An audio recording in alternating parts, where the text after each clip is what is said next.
Kembali lagi bersama kami di Metro Bisnis. Pemirsa, pemerintah berbeda pendapat mengenai perlu atau tidaknya membuka keran impor beras. Menteri Pertanian menganggap bahwa produksi beras belum terganggu kemarau. Sementara Menko Perekonomian sudah terlebih dahulu melempar wacana untuk membuka keran impor. Dalam 3 bulan terakhir, sejumlah lahan pertanian di beberapa wilayah di Indonesia terkena dampak kekeringan akibat El Nino.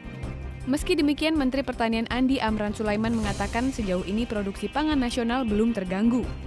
Amran mengatakan pemerintah telah mengambil langkah-langkah konkret sejak Desember tahun lalu untuk mengantisipasi dampak kekeringan. Di antaranya dengan membangun irigasi tersier 1,3 juta hektar di seluruh Indonesia. Bapak Ibu ketahui bahwasanya sampai dengan hari ini tidak ada impor beras, kemudian bawang dan cabai.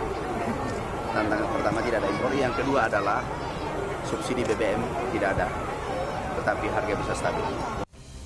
Berbeda dengan Menteri Pertanian, Menko Perekonomian Sofyan Djalil menyatakan kekeringan akibat dampak El Nino sebagai ancaman yang cukup serius.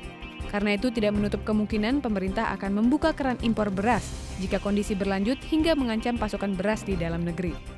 Ya, El Nino ini sebuah masalah lain ya, harus kita pikirkan ya. El Nino tentu dampaknya kemana-mana. Oleh sebab itu kita terus melakukan studi minggu ini tentang melihat berapa parah El Nino terjadi, berapa besar dampaknya terhadap sektor pakan ya.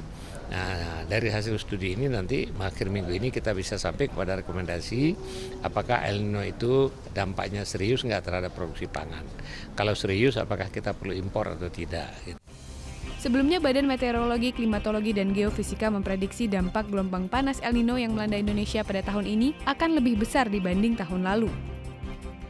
Data Kementerian Pertanian menunjukkan luas lahan yang gagal panen terus meluas dari tahun ke tahun. Untuk tahun ini, daerah yang paling parah terkena gagal panen diperkirakan wilayah Jawa Barat, Jawa Tengah, Jawa Timur, dan Lampung. Tim Liputan Metro TV.